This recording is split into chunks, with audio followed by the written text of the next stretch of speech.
Good afternoon, everybody. Thank you for joining us today on our webinar, Tips and Tricks for New Applicants. This is going to be focused on the kinds of things that we have noticed over the years that first-time or infrequent grantees run into that prevent them from competing well in our national competitions. This is not going to be talking about the details of our specific competition, though it is intended to focus on our climate ready workforce for coastal states, tribes, and territories competition. So when I use examples, I'll be using examples for that competition. As we start, I really want to thank Amara Davis and Brooke Carney, who are our communications team, who are running behind this and making sure the technology works. Because if it were left to me, we'd be doing like easels. And also Ms. Puzio and Ms. Grant, who are serving as our ASL interpreters. So again, thank you all for joining. I'm Joshua Brown. I'm the Environmental Literacy and Workforce Development Lead in the National Sea Grant Office, and I am the Program Officer that is overseeing our Climate Ready Workforce Initiative. So jumping right into this, we will have some slides. I don't have a lot of slides, unlike some of our more formal webinars that were slide heavy because we were going over the details of the funding opportunity. These are going to be some high level spaces, and then I'm going to open it for questions and answers. You can put your questions in the questions box, and Amara will help feed those to me at the end of the presentation. So the first gate you have to get through when applying for federal funding is that you have to register to be able to do that. And with NOAA's competitions, there are 3 places you need to register. The first is with the System for Award Management, that is SAM, sam.gov. The second is grants.gov, and the third is called ERA Commons. sam.gov is where you prove that you are able to receive federal funds, and so this is the account or the system that, if you are selected as a recipient, will be used to move the money to you as the grant goes forward. Grants.gov is the federal grant application portal, and it is where you will submit your full proposal. And finally, there is ERA Commons. This is NOAA's new granting system. It is for the applicant side. This is a system that has been used by NIH or by the National Institutes of Health and other federal agencies, and NOAA is moving into using it starting this summer, and it's replacing our old grants system, which was Grants Online. So you'll need to register in all 3 of these places. And the reason why this is the first slide and was reiterated multiple times in our other webinars is that the registration process for each of these is not fast. It can take 6 or more weeks to complete for each website. If you plan to submit and do not already have active accounts, register as soon as possible. There's no financial cost, there's no fee for any of these websites. However, there is significant time in terms of getting your documentation in, getting it reviewed, and addressing any comments. So this is one of the first barriers, and it's not just registering at the start of the grant. You need to maintain active accounts with all of these throughout the course of the award. And if that slips, we won't be able to manage the various processes. So please make sure that you stay current. I recognize that's, and I guess the final bullet I should have put on here is other than ERA Commons, which we have some ability to support challenges or questions that people run into, for SAM.gov and grants.gov, NOAA doesn't have any influence, and we can't really provide significant help. So as you run into challenges, you'll need to work with the respective help groups for those sites. Okay. The second big barrier that strikes many new applicants is getting the dates confused or missing a deadline. If you miss a deadline, there is nothing we can do because this is a competitive process. We have to adhere to the rules. So for Climate Ready Workforce, you must have emailed the letter of intent to sg.grants@noaa.gov no later than November 30th. If it comes in at 12:01 November, or I guess that would be December 1st, I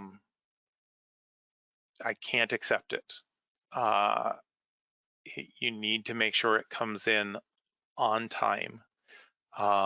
Early is good. I recognize that creates a barrier, but it's a challenge. If you send the email somewhere else, or you try to submit to grants.gov, there's no way for that letter of intent to get to me. It will be counted as late and I won't be able to do anything with it. So make sure you look at the funding opportunity and send the letter of intent to the email address listed. If you send it to my personal email address, that also doesn't count. Similarly, with the full proposal, those are due February 13th for Climate Ready Workforce. Make sure those are submitted to through grants.gov to the correct funding opportunity. There are a lot that are going to look very similar. If you submit to another NOAA funding opportunity that is in grants.gov, it will not count as an on-time submission. And so we can't help you with those sorts of things if it's right at the end. If you submitted a month early and we happen to notice it, then we can have you submit to the correct portal. But if we don't notice, if it's not caught until after the fact, there's nothing we can do. Similarly, the project start date listed in the funding opportunity in this case is August 1st of 2024.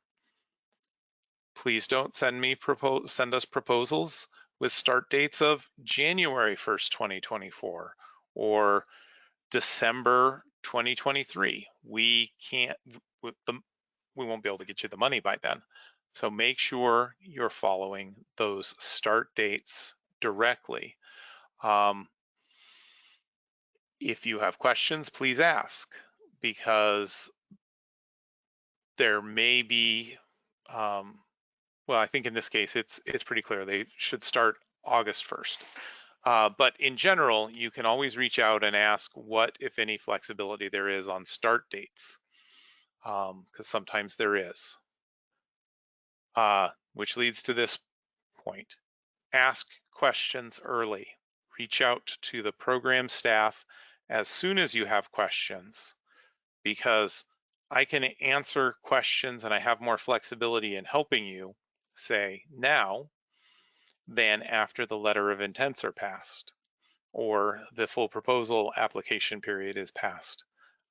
This is a competition, so I will not be able to answer certain kinds of questions that might give you a competitive advantage. But I'm always happy, and our whole staff is always happy to support questions around process or understanding what we're looking for. So please don't hesitate to ask those questions. But please bear in mind that as critical dates pass, we are limited in what we can help you with. Okay, I already touched on this once in the timing, but again, make sure you submit to the right place. The letters of intent, the letters of intent are an email to sg.grants. The full proposal is through grants.gov to this competition number. You may use third-party submission software, that's fine, but make sure that it does its job and submits to grants.gov by the deadline. And then look for and keep confirmation of submissions. That's a lot easier on the full proposal side where you're going to get an automated confirmation in most cases. On the letter of intent, we will respond and send an email that your submission was received, but it might not be instantaneous because I have to write that email. And so if you submit and don't hear back from me 30 seconds later, please don't send another email saying, where's my submission? Give me, at least an hour or so. So please be aware of that, but also don't hesitate to ask for the confirmation. We will respond as quickly as possible. Letters of intent. There are multiple NOAA competitions out right now, and they use letter of intent to mean different things. For climate ready workforce, the letter of intent is exactly what it says. It's an expression of intent. It says, hey, we want to do this project and we plan on submitting a full proposal. It doesn't commit you to making that submission. It doesn't commit you to much beyond the general gist of what you're putting forward. So if you put a letter of intent in and you say it's going to cost us 2 million, and then after you develop your full proposal, you look and say, actually it's 6 million, that's okay. We know these are estimates. It allows us to gauge interest and make sure we have a number of reviewers that are appropriate to do the job. Now, so you can think of it as sort of opening the door to submit a full proposal. If you do not submit a letter of intent to our competition, you are not eligible to submit a full proposal. So if in doubt, if you're on the fence as to whether you can bring the partnership together or not, or whether the idea is really going to work out or not, submit something. That way your foot is in the door is open, you can go forward. If you don't afterwards manage to submit a full proposal, from our perspective, that's okay. We would rather know that you were interested, and we may follow up to find out what barriers prevented you from submitting, but there's no, you have no obligation to submit. This is different from some other competitions where the letter of intent serves as a pre-proposal, where you're putting in a fairly detailed short proposal, and that is reviewed, and well scored pre-proposals are invited for full proposal. So there can be some confusion, but so make sure you understand what the purpose of the letter of intent will serve. But for climate ready workforce, it's really that expression of intent to allow us to get the resources we need to review things properly. The full proposal is what the name implies. This is where the rubber of your idea meets the bureaucratic road, where you put your ideas on digital paper and send them in for full review by experts. And we'll talk about who the kinds of people our reviewers are in a minute. But for a competition, we have to make decisions based on what you submit in your proposal. We can't make decisions based on what we wish you had submitted or what we think you meant or what you probably would do because we know that you have a good reputation. We have to gauge it based on what you submit to us. So make sure what you're submitting is what you intend to do and that it really puts your best foot forward. And there are very few chances to revise or correct any mistakes in the materials. So if, for example, you leave out a form that is required, I can't come back to you after the submission deadline and say, hey, I need that form. I'm just not allowed. And so you need to make sure that you've got everything ready to go. This is different from non-competitive grants where there is often a chance for that back and forth. And I can say, hey, this sounds really good, but maybe work on this idea a little bit more. In a competition, it really is based on what you put forward at the time of submission.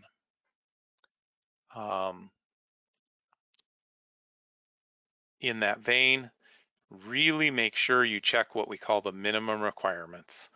There are a set of parts, forms, and other elements that are listed for the application. They're under a section called Content and Form of Application. If you don't have those things, you will not be sent to review. You're removed from the competition at the administrative level because you don't have everything necessary to allow us to evaluate your proposal equitably with everyone else. So make sure you have all of those elements because it's a really sad time when we don't even get to send your ideas forward to review. You don't get any feedback other than just you were missing this form or you didn't include this information. We can't review your proposal. Please double check everything and triple check because this is the most frequent cause of new applicants not even going to review is that they miss one of those elements. And unfortunately, we try and spell them out as clearly as we can, but the list is long and there are a lot of small parts. Okay. So assuming you submitted on time, submitted everything, we're going to send your full proposal to review. And as I said, your proposal is where the rubber meets the road. It is where you tell your story. It's where you make your case for the work you're going to do. You have to do it in limited space. I believe the limit here is 15 pages in which to provide all the requested content. So you need to focus on what you need the funding for. I will share an example of a proposal that was reviewed where they spent about half the proposal talking about some actions the state was going to take that had nothing to do or had very little to do, sort of set the background for the work that was actually requested, the funding was being requested for. And it was really confusing because we were getting a lot of details on things that we couldn't fund, wouldn't fund, and it actually caused us to not understand what the ask was. So make sure you're focusing on what the funds are. You do need to provide context, but no more than essential to back up what you need. Leave out things that are not relevant to the funding effort. If your funding is to train in place 250 workers, tell me about the steps you're going to do to get to that. I don't need to know about other sectors that aren't involved, as far as if those 250 folks are going to be coastal engineers. I don't need to know about agriculture or tourism. I need to understand the piece right there. And then sort of the counterpart to leaving out things that are not relevant is to make it really easy to see how you are addressing the priorities. This competition for a climate ready workforce has a lot of priorities. Make sure that it is easy for the reviewers to see those. How you choose to do that is up to you. The worst approach is to write a bunch of text and assume that people will see how you're meeting those priorities in your narrative. That might work, but usually doesn't. There are other methods that work better, whether you do bulleted lists or do call outs. I can't tell you how to do it. I can tell you how not to. And then equally important, so the priorities are why we're doing the competition and what we hope to get out of it. The counterpart to those priorities are the evaluation criteria. Those are how the reviewers will tell us whether your proposal is meeting those priorities, whether it's going to accomplish what you say it's going to accomplish. So as you are writing your proposal, make sure you have the evaluation criteria and you can see how you are addressing those. They are often a little broader in scope. A priority might say it is a priority that you hire between 50 or more than 50, train in place more than 50 workers. That can be an easy bubble. We intend to train and place 150 workers with the following employer commitments. Evaluation criteria might be something like, how does this address the program priorities? So the reviewer will be trying to make sense of all of that. It might be, how strong are the employer commitments? The reviewer will be trying to gauge that. So as you look at those, really the priorities and the criteria work together to create the holistic picture of your proposal. Make sure you use them to your advantage. It is really sad when a good proposal comes in, one that's got a great idea, but it scores poorly because it doesn't include information that addresses one or more of the evaluation criteria. So look at those and really think about how you are in your limited space. Remember, we started this, you have limited space. You've got to do all of this in those 15 pages. So think carefully. Doesn't have to be the most beautifully written prose. It needs to be clear and it needs to help us understand your story. And I say us, the really important us is our reviewers. The reviewers for these competitions, this one in particular, are experts in the field, whatever field it is. They are human, and they are often volunteers. At best, they might get a small amount of funding to travel or to compensate for a portion of their time. But fundamentally, they are folks who are volunteering their time and expertise. They are excited. I think I can say without exception, they are excited to learn about the projects that come in on a competition. They're excited to learn about what you want to do. They often, we will hear, I was things like exactly like that. I was excited to see this proposal, or I really wanted to like this proposal, or this is exactly the kind of thing I had hoped somebody would put in.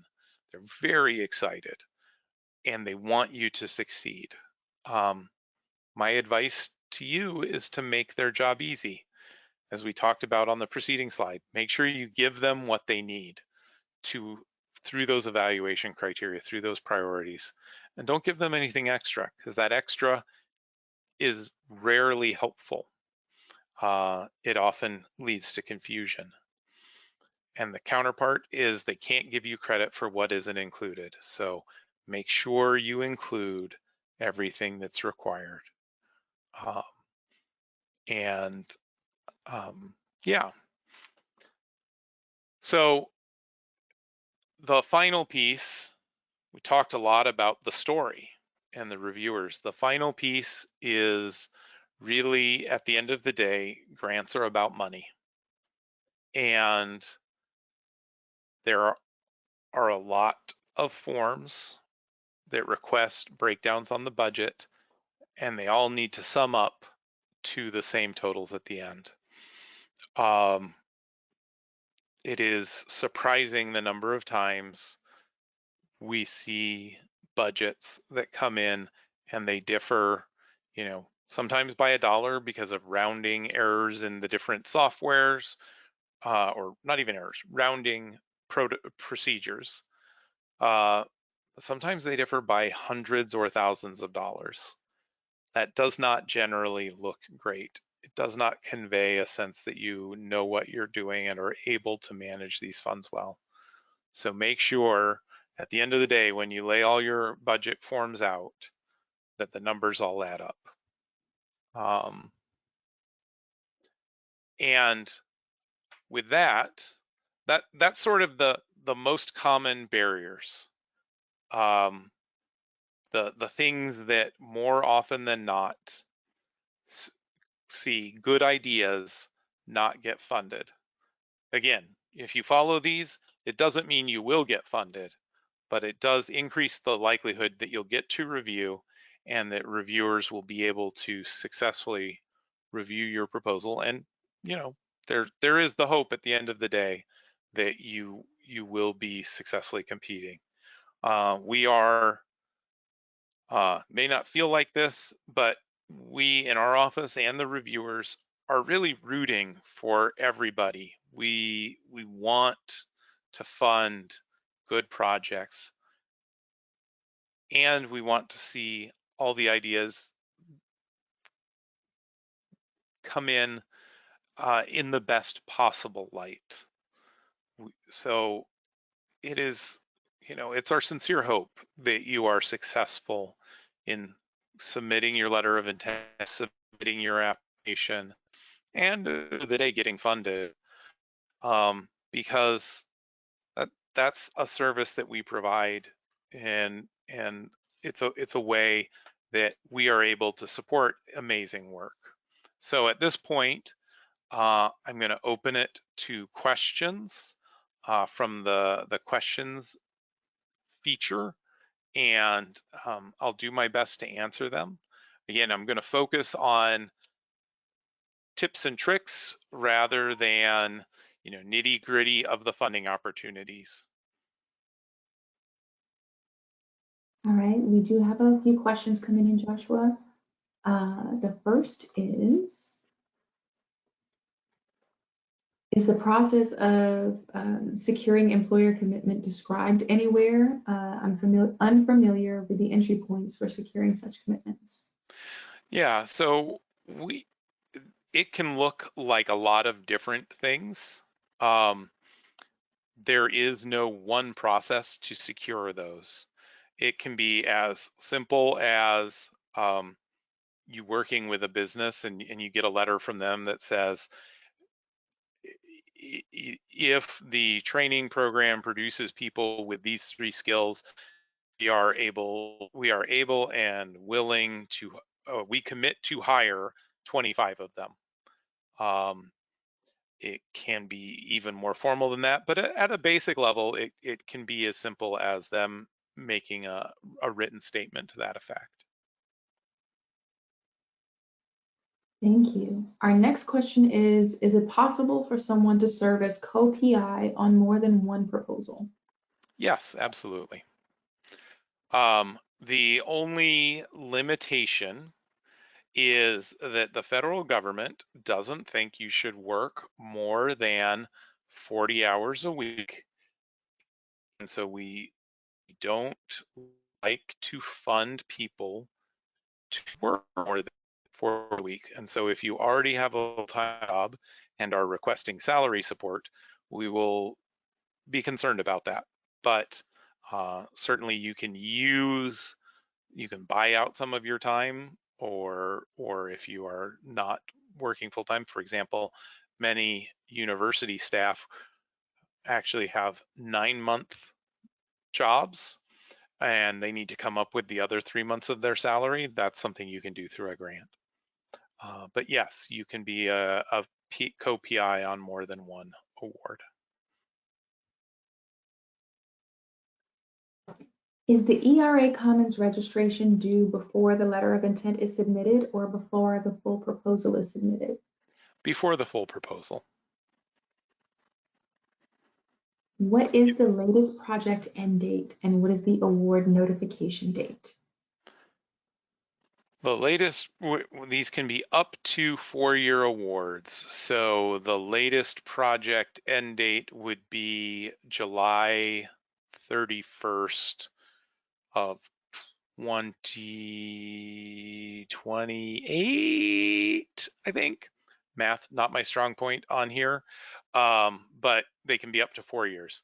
The award notification date, will be hopefully before the start date.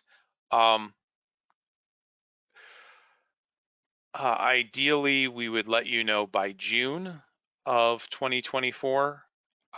There are some bureaucratic things that may delay that a little bit, but we at least like to informally let you know you've been recommended for funding.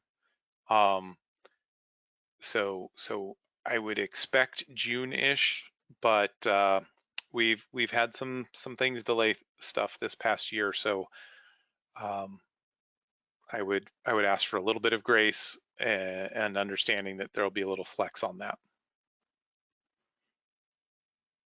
For this particular funding opportunity, can you clarify whether you provide any feedback on the letter of intent beyond confirming receipt?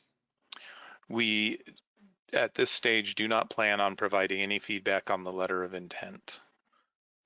Um,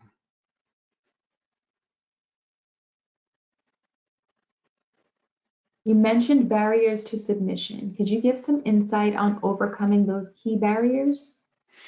yeah, so from our perspective, barriers to submission are things like not having the appropriate registrations.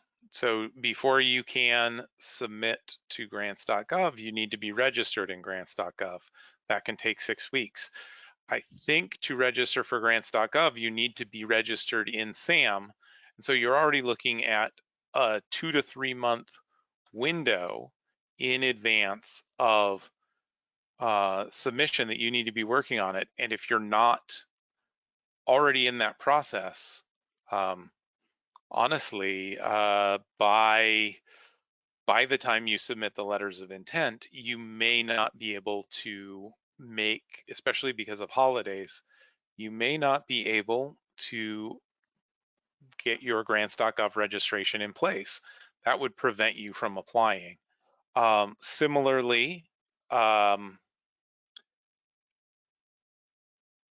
not being familiar, getting all the parts and pieces together, knowing who in your organization needs to be able to sign certain documents can be a barrier. And it's not a barrier that we in NOAA can address. It's one that you need to be aware of. And so I tried to highlight in these slides some of those barriers around registration, around missing deadlines, uh, around sending things to the wrong place. Those are often the barriers to submission, and then barriers to success are things around the format of the application, missing key parts, or not really having your proposal target the evaluation criteria in a way that allows reviewers to give you an appropriate rating. These are the things that folks who do a lot of grants know, but that they are not necessarily completely obvious. Um, and so that's our goal with this, is to give you just to try and highlight some of those barriers and help you at least think about how you're going to overcome them.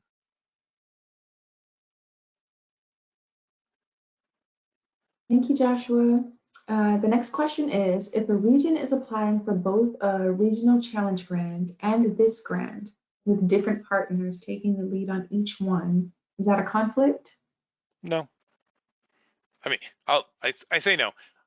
99% of the time, probably not. If you have a very specific example, please reach out to either me or the leads on the Resilience Regional Challenge, and we can talk through it. But 99% of the time, that shouldn't be a conflict. Is there a degree level requirement for the PI on these? No, they need to demonstrate that they are qualified to lead the work. That could come in a range of forms.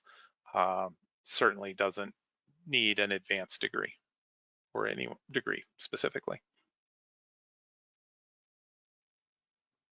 Roughly how long should the letters of intent be? For this one, we limit it to 3 pages. The layout is pretty straightforward.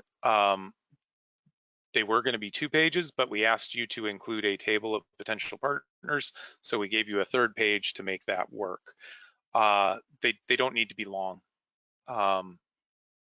They just need to be enough that I can know that you're going to submit roughly the kinds of topics you're using, and so that I can make sure I'm not asking people to review it who are potentially going to be partners on your project. For this one, I'm not sure if it's for the letter of intent or for the proposal, but it is. What happens if an applicant exceeds the page limits? Will the material still be reviewed?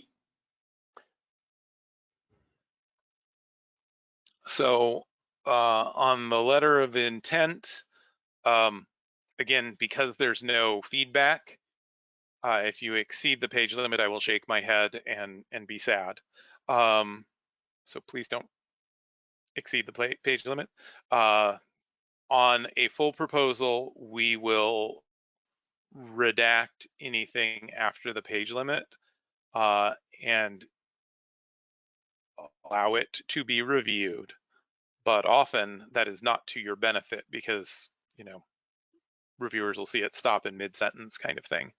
So please be aware of those page limits. We do take them seriously. Yeah. If there are more than one proposal from the same higher education institution, are they reviewed independently or in comparison to one another? All proposals are reviewed independently. So whether they come from the same place or different places, they are reviewed against the evaluation criteria. Yeah, they're not reviewed against each other. If we propose a 4-year award period, do we have the entire 4 years for achieving employers' commitment to hire and/or promote a certain number of trained people?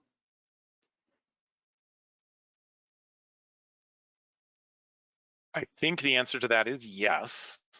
So I will give an example, and if I get it wrong, then you can let us know in the chat. But let's say you have employers committed to hire 1,000 workers over a 4-year period. You have the full 4 years to do that. And maybe in the first year, they're only hiring 100, and it increases over the course of time. That would be fine. Though we do prioritize projects that can start placing workers quickly. So in the first 1 to 2 years. But you do have the whole period of the award to achieve the milestones you laid out. Are there instructions in the application for registering on SAM and gov.grants? Grants.gov, sorry. We included a section with a rough overflow at the end of the notice of funding opportunity to help. However, those would be superseded by anything that you find on SAM and grants.gov. If they've updated their instructions since we wrote those, follow the directions on their websites, and they do have those directions. But we did give you a very rough overview of what is involved, just to try and give you as much help as we could provide. Is the evaluation criteria document available to applicants? Yes, it is in the notice of funding opportunity. There is a section titled evaluation criteria. Those are spelled out and they will not change. So as you are applying what you will be evaluated against.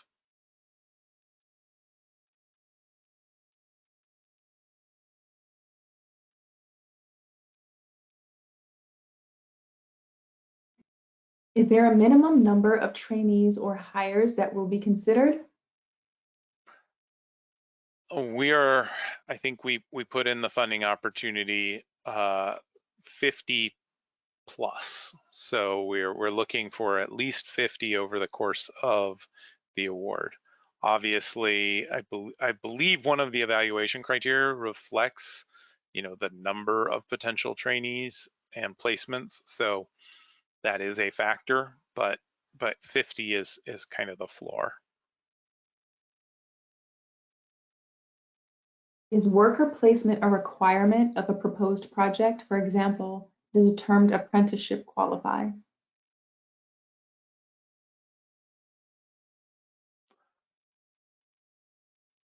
Worker placement is required. And so I think a termed apprenticeship would constitute the training, and we would be looking for hires following the end of the term of the apprenticeship. So commitments to hire after that.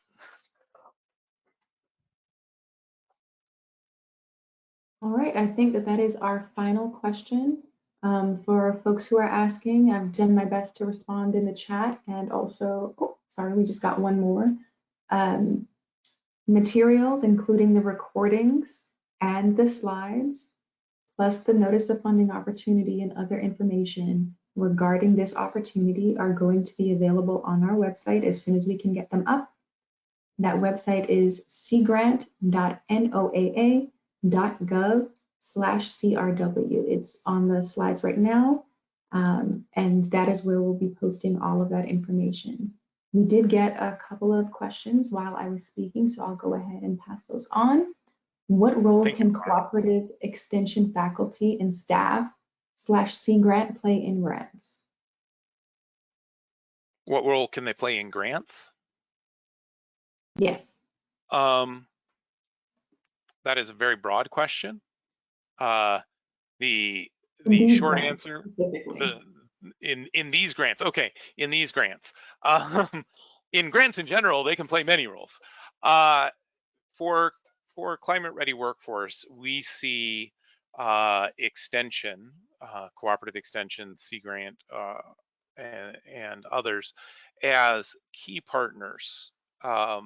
They may serve as backbone organizations. They may be the convening organization.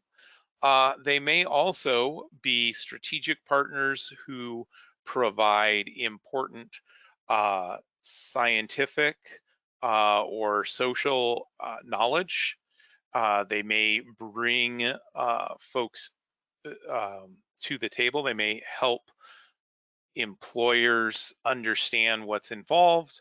Um, there is, I think, a really important role for extension in this space um, because it crosses so many boundaries. And at the end of the day, the goal for this is to build uh, a, a transboundary, I guess that's a multidisciplinary sort of um, partnership. It's going to cross sectors, potentially it's going to cross expertise lines, and extension generally has a real skill at doing that. So I think there are several roles I could imagine. All right, so for a smaller planning proposal, do we need to have formal commitments for job placement or just a defined pathway for job placement? You will be evaluated on the strength of your commitments, even in the planning stage. So it is in your um, it's probably in your best interest to have as much employer buy-in as possible, even at the planning stage. Okay, this next one is a request for elaboration in terms of the work commitment piece. Are there examples of public and private sector partners who are legally able to commit to something like this? I can see them making a loose commitment to hire individuals that possess certain skills, but it seems much more challenging to commit to hiring X number of trainees who successfully completed a training program.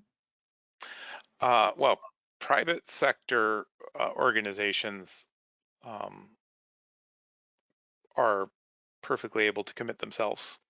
Uh, correct? Like they can, according to whatever rules of their company or organization, can make commitments to the extent that they are able.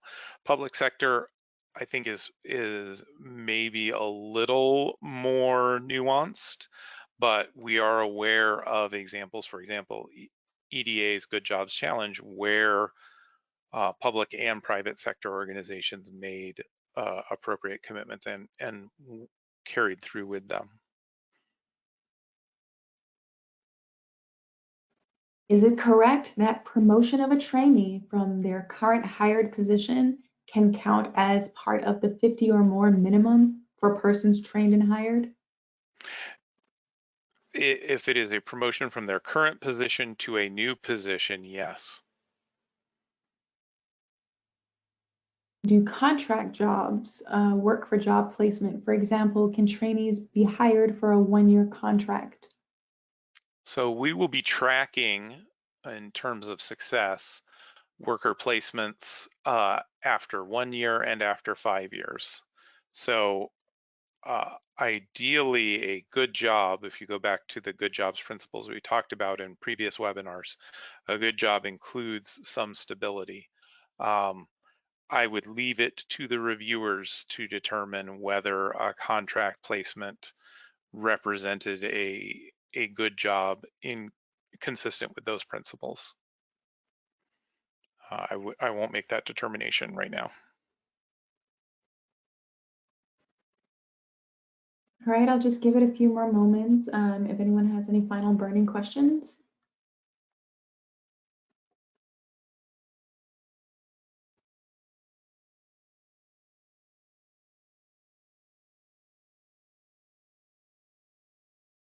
We do have some thanks coming in. Oh, here go. Here we go. Please elaborate on tracking of hiring for how long? Um, we have been committed. We are have committed to tracking for at least 5 years.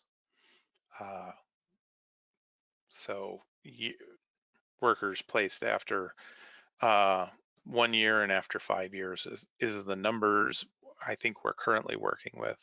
And we will be working with recipients to make sure that whatever tracking we do makes sense for them. For further clarification, is that 5 years after the grant ends or after the grant begins?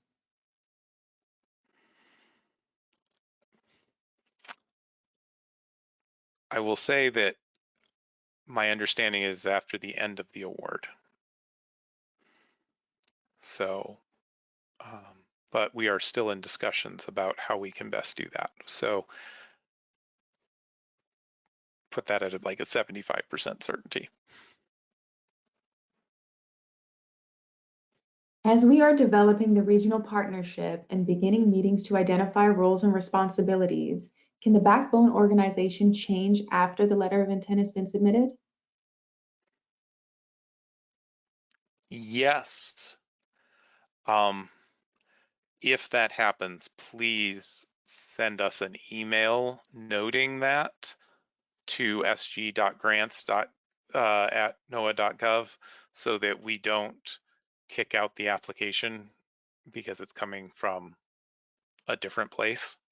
Um, so you are allowed to do that. It does lead a little to a potential confusion on our end, so we just make sure we know that that is what happened.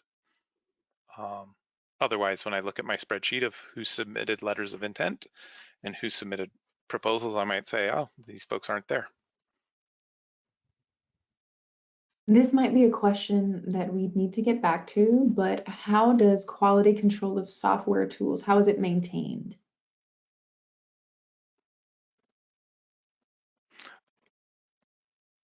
I don't know that I understand that question in this context.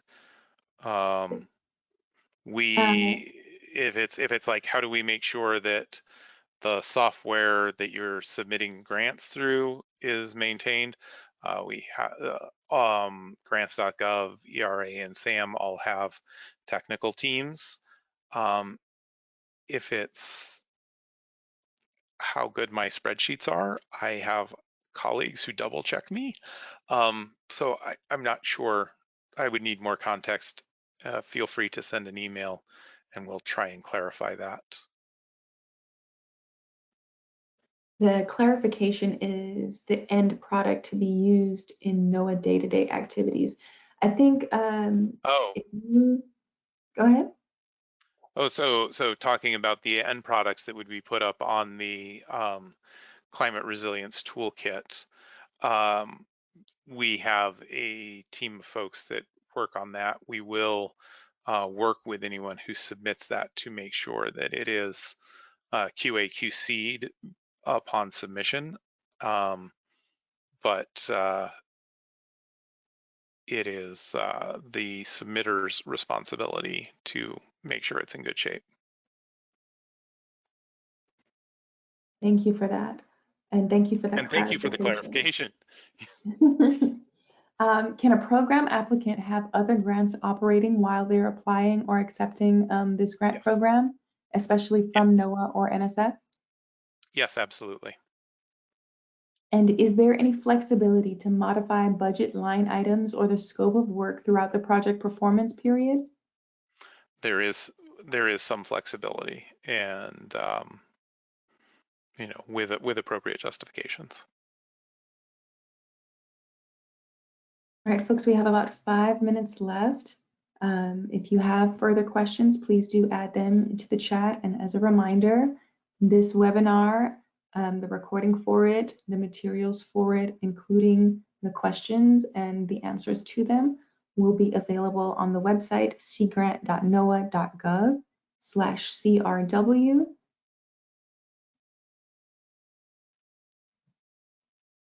And again, while we have this pause, I want to again thank Amara and Brooke for their technical support, and Miss Grant and Miss Puzio for their fabulous translation services. It's a real value.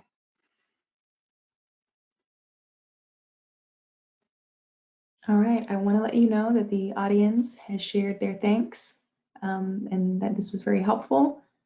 And I think that we are good to go. I don't see any more questions coming in. So thank you all for your attendance. Please do reach out if you have questions. And don't forget that these materials will be available on our website at cgrant.noaa.gov/CRW. Thank you all for attending today and great questions.